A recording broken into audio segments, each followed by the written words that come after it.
Hello everyone.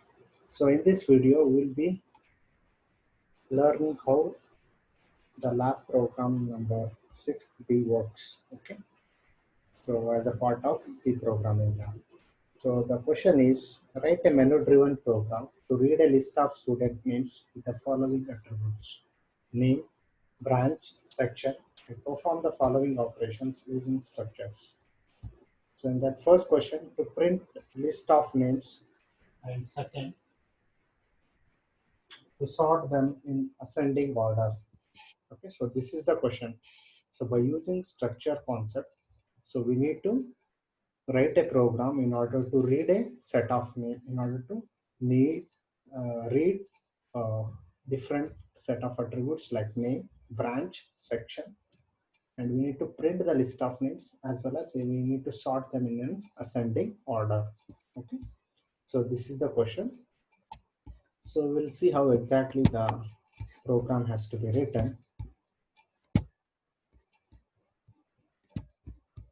Number 6B. So first, we need to include the header file, hash include stdio.h.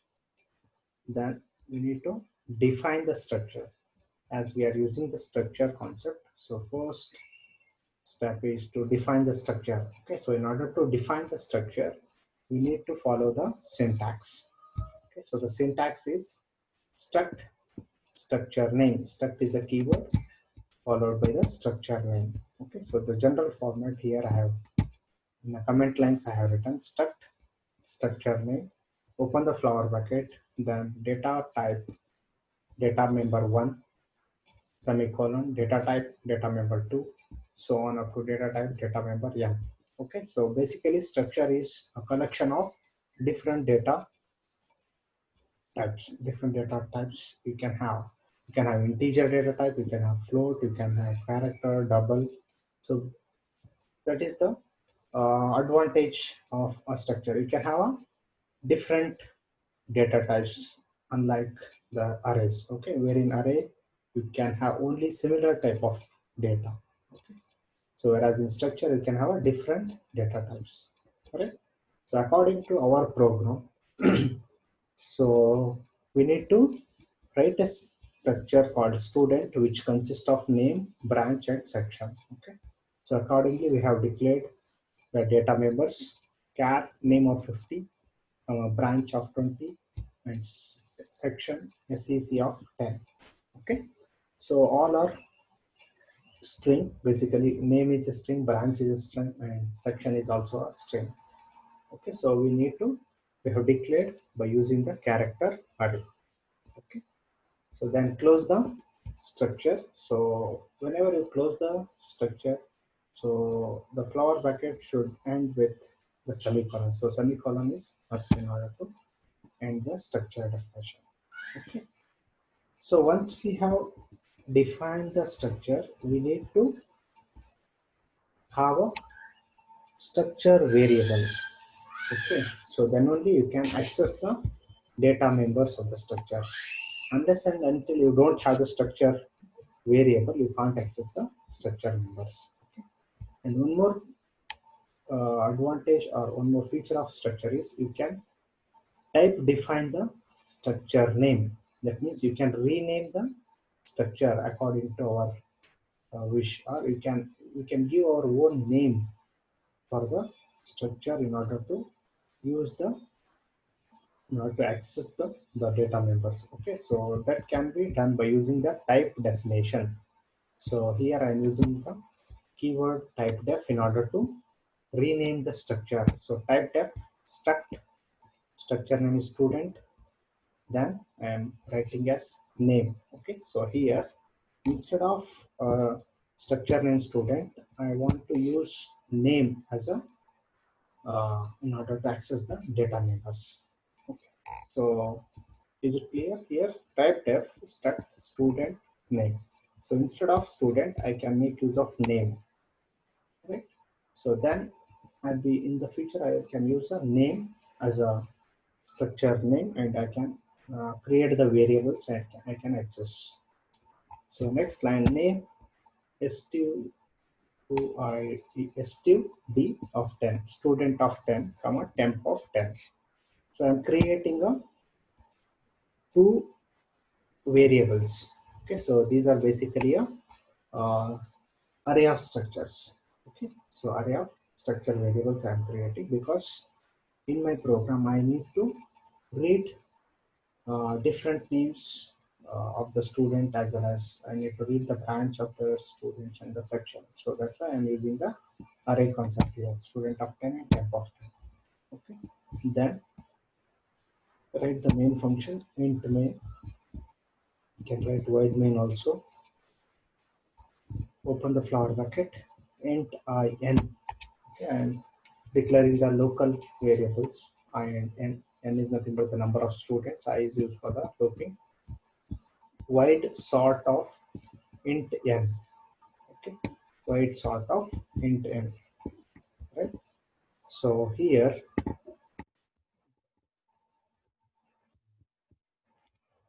so sort is a function which is basically sorts the names in an ascending order. So I'm writing a separate function in order to sort the names. Okay, so here is the function declaration. So you know that the function declaration syntax is return type, the name of the function, and the parameter list. So return type is void, name of the function is sort, and the parameter it is going to accept is an integer n. Okay. Next, printf enter total number of students. Okay.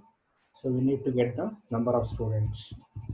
So read using the scanf percentage d and n. Okay. Next, printf enter information of the students. Okay. So enter information of the students. So that means we are basically reading or storing the information of the students. Okay, so we need to read the name, branch, and the section. Okay. So for I equal to 0, I less than n, I plus plus. Okay. So printf enter name. Okay. Enter name. So after that, I am using fflush stdin. Okay, so this is built-in function, built-in function in C, in function to keyboard memory. So why we are using this flush stdio stdin? Stdin is nothing but standard input. So standard input is a keyboard, right? So in order to clear the keyboard memory, so each and every devices, it can be a keyboard, or it can be any other device. So basically, keyboard standard input is a keyboard, so which will have a memory, right? So whatever we are typing, so that will be stored in the keyboard memory, right? So in order to clear out the keyboard memory, so we need to use a F flush. Okay, so this will clear or erases whatever we have typed. So whenever I want to enter a new name, so previous name will be erased, right? So then, so don't bother about this function. So next is scanf percentage s stud stud I of I dot name. Okay, so I want to access the name. Okay, I want to access the name of the student. So how can I access the name? So using the dot operator. Okay, so stud of 10 is the array variable. Okay, the structure variable. Okay, so in order to access the name, I need to use a dot operator. Dot operator.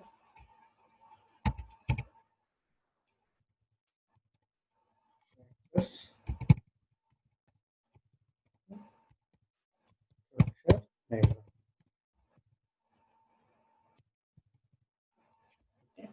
So structure variable name here dot the the member name, structure member. Right? So this we have discussed already in the structure.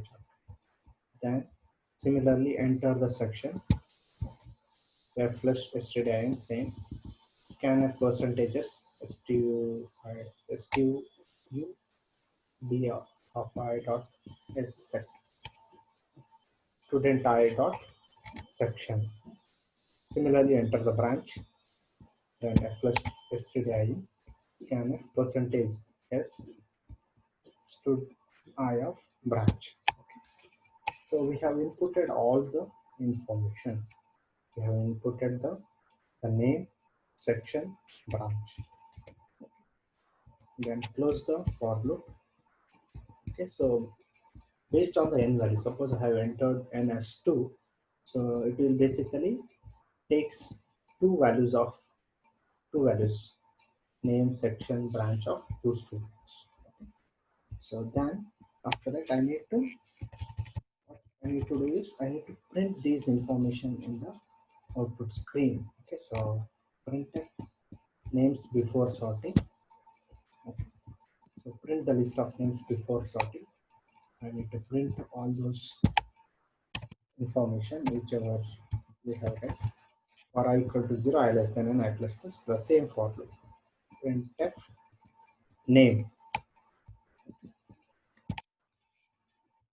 So f plus again I have used here. So it has moved to previous. So here print the list of name before sorting. So for I equal to 0, I less than n, I plus plus, printf name. So put test std stud of I dot name. Okay, student I dot name. So here I am using puttest function in order to display the name. It is a built-in string, right? Built-in string function, or you can say that it is a built-in output formatted output function. Formatted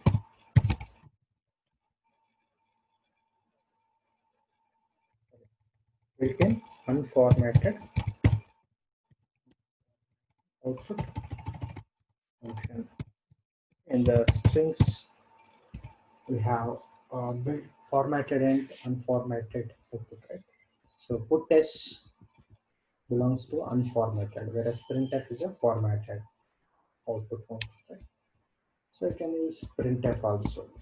So puttest student I dot name. Next printf branch percentage yes student I dot branch. Printf section percentage yes student I dot section. Okay. So depending upon the n value, so it is going to print all the name, branch, and the section. Next, I will be calling the sort function, sort of n. Okay, so whatever the n we have read, that I will be passing here. Okay. So printf names after sorting. I need to print. So after executing the sort function, whenever you call the sort function, it will go to the function definition, right? So I'll just go there to the function definition here, void sort int n. Okay, so this is a function definition where we are doing the sorting of names. Okay, so int ij name temp. Okay, so I'll be creating one more. I'll be creating one more variable, structure variable, okay, temp. Right. So next, for I equal to 0, I less than n minus 1, I plus plus. For j equal to I plus 1, j less than n, j plus plus. This is basically I am using the bubble sort technique. Okay. So if you remember the bubble sort program, okay, where two for loops have been used in order to sort the numbers or names. Okay. So in bubble sort, every time the first element is compared to the second element. If the first element is greater than the second, then it will be swapped. Otherwise, it will move to the next. element.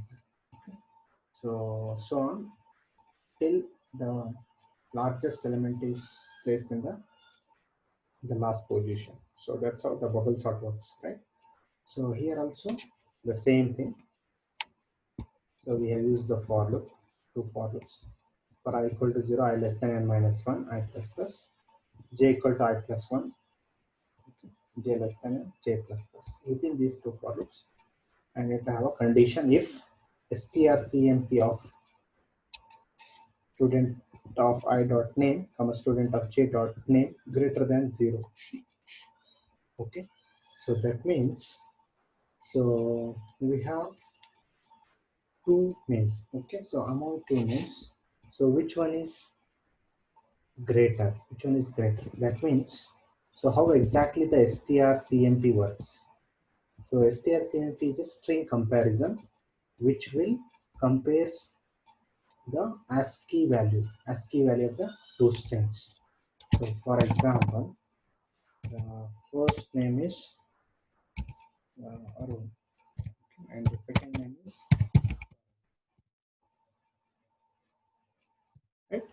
So I need to compare these two strings. So first string has to be compared with second string. So in order to compare these two strings, so it will take the first character ASCII value. Okay, A is having some ASCII value that will be compared with B. Whether A is greater than B.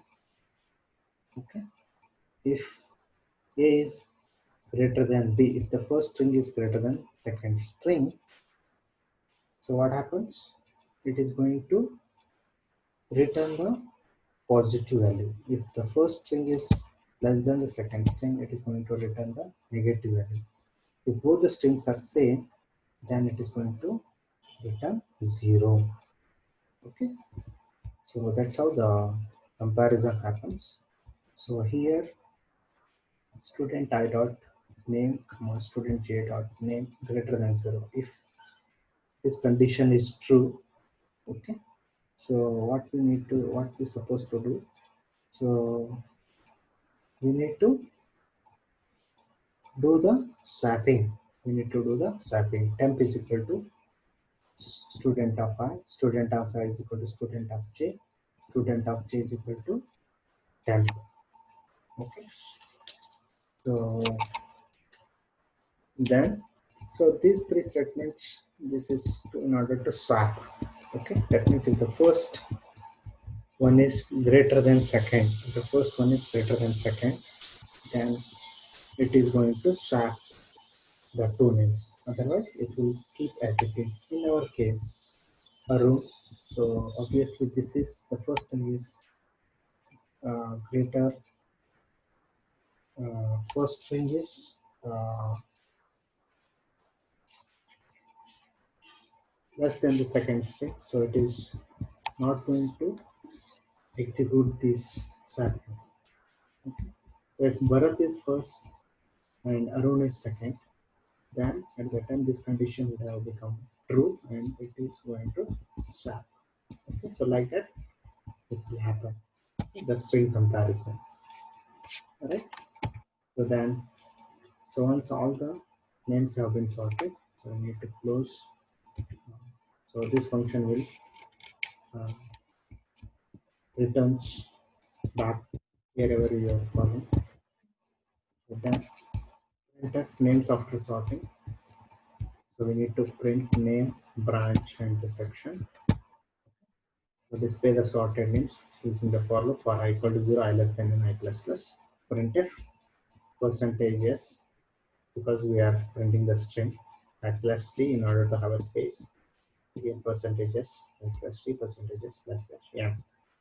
Okay. So student of I dot name, student of I dot branch, and student of I dot section.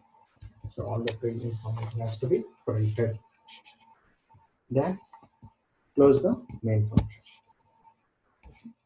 So this is how the structure program works. Okay. So it is a simple. Here we are using the array of structure concept in order to uh, read the names, branch, and the section, as well as display the name branch. section. Then we are sorting the names using the bubble sort technique. Okay. So since it is a names, okay, so we have to use a string comparison function. So I hope the program is understood. Okay. Stop it here.